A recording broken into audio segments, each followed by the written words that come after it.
Ayushi Sharma, MP समाचार press में आपका स्वागत है। आइए रुक करते हैं आज की ताजा खबरों की ओर। थाना राजेंद्र नगर की सिलिकॉन सिटी कॉलोनी की नाबालिग बालिका द्वारा मनचले युवक से परेशान होकर आत्महत्या के मामले में वीडियो फुटेज व अन्य सबूत परिजनों द्वारा पुलिस को दिए जाने के बावजूद कोई कार्रवाई नहीं होने के विरोध में सिलिकॉन सिटी के रहवासी आज पुलिस कमिश्नर हरिनारायण प्यारी मिश्र से मिलने पहुंचे। उन्हें सारे सबूत के साथ ज्ञापन भेंट कर निष्पक्ष कार्यवाही करने और दोषियों को सजा दिलाने की मांग की गई है। गौरतलब है कि थाना राजेंद्र नगर के सिलिकॉन सिटी में रहने वाले अनुसूचित जाति वर्ग की डॉक्टर कृष्णा केशव लौनखेड़े की 16 वर्षीय नाबालिग बेटी हिरण्या उर्फ गुनगुन उम्र 16 वर्ष ने 15 मई 2022 को शीतल शर्मा और अन्य दोस्तों से परेशान होकर आत्महत्या कर ली थी। लेकिन विडंबना यह है कि 4 माह 15 दिन बीत जाने के पश्चात भी जांच अधिकारी द्वारा कार्यवाही न करने और लापरवाही बरतते हुए अभी तक पुलिस ने एफआईआर तक नहीं लिखी। इसी संबंध में सिलिकॉन सिटी के रहवासी का एक प्रतिनिधिमंडल पुलिस कमिश्नर हरिनारायण मिश्र से मिलने पहुंचा। प्रतिनिधिमंडल के साथ आत्महत्या करने वाली नाबालिग लड़की के पिता डॉक्टर कृष्ण केशव लौनखेड़े ने बालिका को परेशान करने वाले शीतल शर्मा और उसके दोस्तों द्वारा परेशान करने संबंधी समस्या, दस्तावेज, सबूत, ऑडियो, वीडियो, मोबाइल में फोटो, चैटिंग, बयान जांच अधिकारी को 4 माह 15 दिन पहले दिए जाने के संबंध में पुलिस कमिश्नर को सौंपे हैं। मृतक बालिका के पिता ने मीडिया से बताया है कि 16 वर्षीय पुत्री नाबालिग थी और उस छात्रा का अश्लील फोटो वीडियो निकालकर सोशल साइट पर वायरल किया गया, जिससे कि परेशान होकर आत्महत्या के लिए उकसाया गया। इसकी संपूर्ण जानकारी जांच अधिकारी को दी गई है और 26 सितंबर एवं 11 नवंबर 2021 को बनाए गए ये वीडियो अश्लील फोटो को 1 वर्ष पूर्ण हो चुका है और इससे कि मोबाइल का संपूर्ण डाटा डिलीट हो जाएगा। अगर देरी की गई तो दोषी आसानी से बच जाएंगे और मेरी बेटी को न्याय नहीं मिल पाएगा। ऐसे समाज को गंदा करने वालों को जल्द से जल्द एफआईआर दर्ज और कार्रवाई का जल्द भेज दिया जाए, ताकि फिर कोई पिता को अपनी पुत्री के लिए परेशान ना होना पड़े। प्रतिनिधिमंडल में जितेंद्र यादव, चंद्रशेखर लहरे, अनिल शिंदे, नंदलाल यादव, अभिषेक पाठक, मनोज सावलिया, भीम यादव, महेश यादव, लोकेश जोशी, शिव खांडेकर और अन्य समाजसेवी और रहवासी सर, राजेंद्र नगर थाने का जो मामला आया है अभी, बच्ची ने आत्महत्या की थी ब्लैकमेलिंग के केस में, तो उसके बारे में क्या चल रहा है? एक पिछले दिनों एक आत्महत्या से जुड़ा मामला आया था, जिस पूरे मामले में परिजनों ने आवेदन दिया है।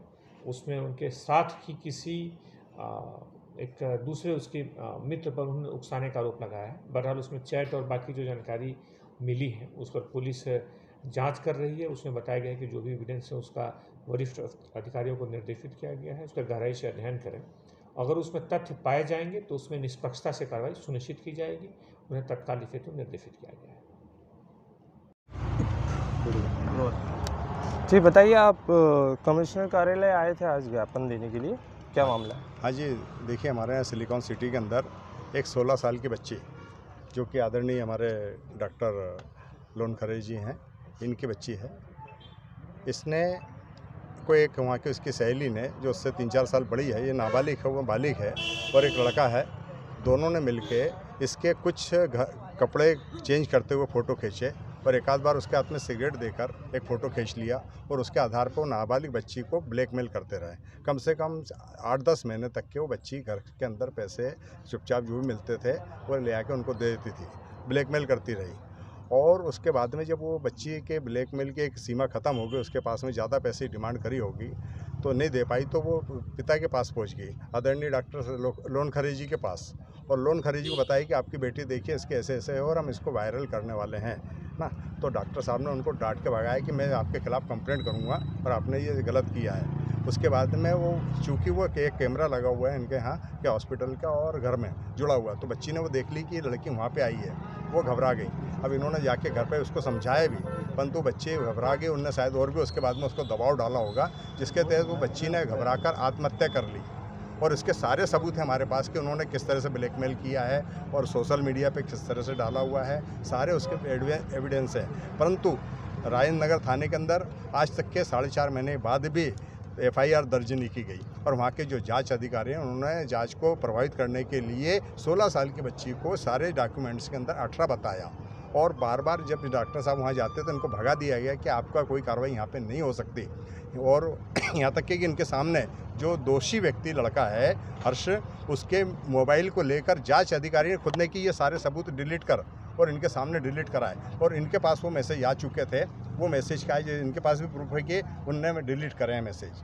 तो पूरे वहाँ से पूरी तरह से जो राजेंद्र नगर थाने से किसी प्रकार से कोऑपरेट नहीं, आज तक के है ना पॉक्सो केस बनता है, खाली देखने से पॉक्सो केस बनता है ना, और उसमें 10 साल की सज़ा है। परंतु यहाँ तो सीधे मर्डर का मामला है, सीधे आत्महत्या का मामला है। परंतु जांच अधिकारियों ने निश्चित रूप से इसमें भ्रष्टाचार की बू आ रही है, और उसके माध्यम से इन्होंने केस को दबाया। और डॉक्टर साहब को यहाँ तक के बोल दिया गया है कि आपके, और उसमें 10 साल की सज़ा है। परंतु यहाँ तो सीधे मर्डर का मामला है, सीधे आत्महत्या का मामला है। परंतु जांच अधिकारियों ने निश्चित रूप से इसमें भ्रष्टाचार की बू आ रही है, और उसके माध्यम से इन्होंने केस को दबाया। और डॉक्टर साहब को यहाँ तक के बोल दिया गया है कि आपके बोले यहाँ कोई कार्रवाई नहीं हो सकती, आप कहीं पे भी चले आए कुछ नहीं होगा।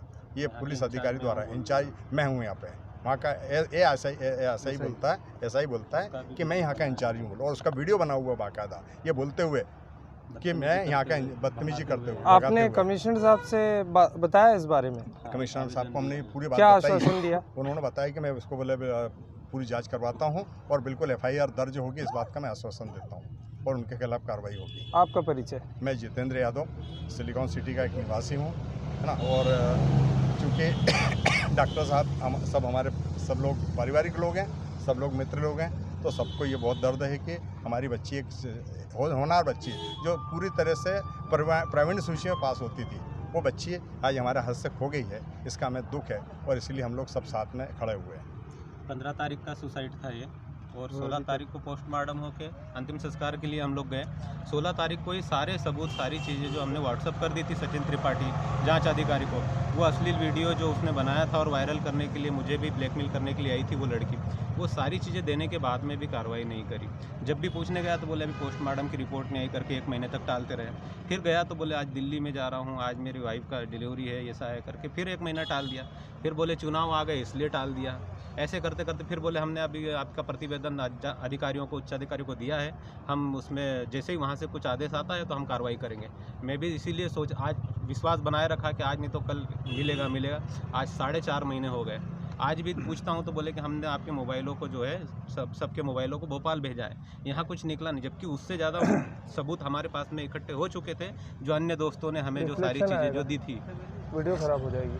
वो अश्लील वीडियो हमारे पास आ चुका था जो शीतल ने मुझे ब्लैकमेल करने के लिए डाला था। कई चैटिंग ऐसी थी जो कुछ मुक्की लड़का था, हर्षवर्धन गोयल था, इनके जितनी भी चैटिंग थी वो हमारे पास में इन्होंने पहुंचा दी थी कि ये शीतल के कारण ऐसा हुआ है करके।